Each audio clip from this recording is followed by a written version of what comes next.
Have you ever wondered why, no matter the sport or the casino, the house always wins in the end? It's not magic, luck, or conspiracy. It's pure mathematics, a mix of probability, statistics, and human psychology. Today, I'll explain how betting houses actually work, how they calculate their odds, how they manage to win even when you do, and most importantly, how you can use that knowledge to bet intelligently, or, better yet, understand why most people lose. 1.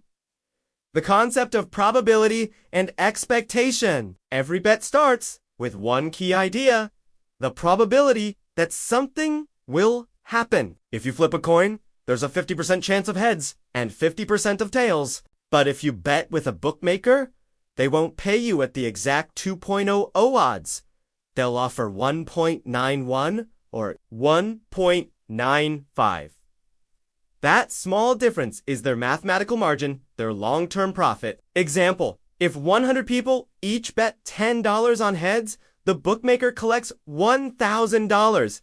Half of them will win about 50 people. If the payout is 1.91, the house pays out $955 in total. Result: the house earns $45, no matter if it's heads or tails. That 4.5% is called the house edge, and it's the reason they don't need to predict results, only to wait. 2. The math behind the odds. Bookmakers don't invent odds randomly. They use statistical models. For example, if a team has a 60% chance of winning, the fair odd would be 1 divided by 0.60 equals 1.66. But the bookmaker won't pay you that. They remove their margin, maybe offering 1.57 or 1.60. Instead, over time, that ensures they always keep a portion of all money.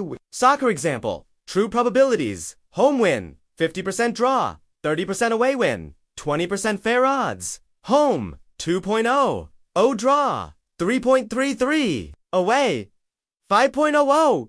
But the bookmaker offers home, 1.91 draw, 3.20. Away, 4.60. Now, the sum of implied probabilities is not 100%, but 104 to 106%. That difference is called the overround, the mathematical cushion that guarantees their structural profit. 3.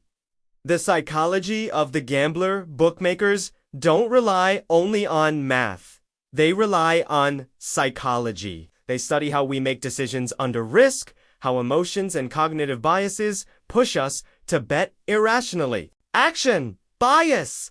We prefer doing something, betting over doing nothing. Gambler's fallacy. Believing that after many losses, you're due to win. Availability bias. We remember the big wins and forget the losses. Overconfidence bias. We think we know more than the house. That's why ads always sell the illusion of control. You decide, you analyze, you win. But in reality, every odd is designed so that even when you win today, you lose in the long run. 4.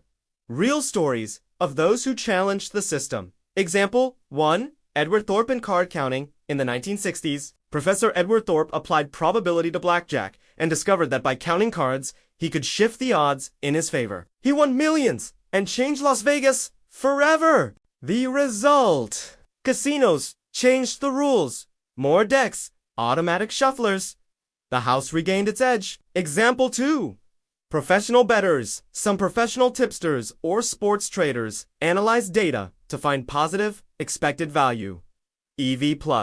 They don't win by luck. They win when the odds offered are higher than the true probability. But those cases are rare and require statistics, discipline, and emotional control. Example 3. The martingale myth. The idea of doubling your bet after every loss sounds logical, until you lose 7 times in a row and run out of money. Mathematically, ruin is inevitable if your bankroll isn't infinite. 5. The law of large numbers. Here's the final key. In the short term, you can win. In the long term, the house always wins. Why? Because as the number of bets approaches infinity, the results converge toward true probabilities. If a bookmaker has a 5% margin and millions of bets are placed daily, that 5% becomes a predictable profit. Meanwhile, The average player acts emotionally, without strategy, and slowly loses. 6. Lessons for the smart player. It's not about avoiding gambling, it's about understanding the game. 1. Accept that luck follows mathematical structure. 2. Never bet more than 2 to 3% of your bankroll. 3. Look for real value, not emotion. 4. Don't believe in streaks or superstitions. 5. And remember, the house doesn't need luck, only time. Conclusion. Bookmakers don't win because they read smarter. They win because they understand math better than you. And if you understand it too, you can make different choices, more rational, less impulsive. Next time you place a bet, ask yourself, am I playing against luck or against statistics? Subscribe to JMF and Ansu, where we make money, probability, and economics simple and powerful.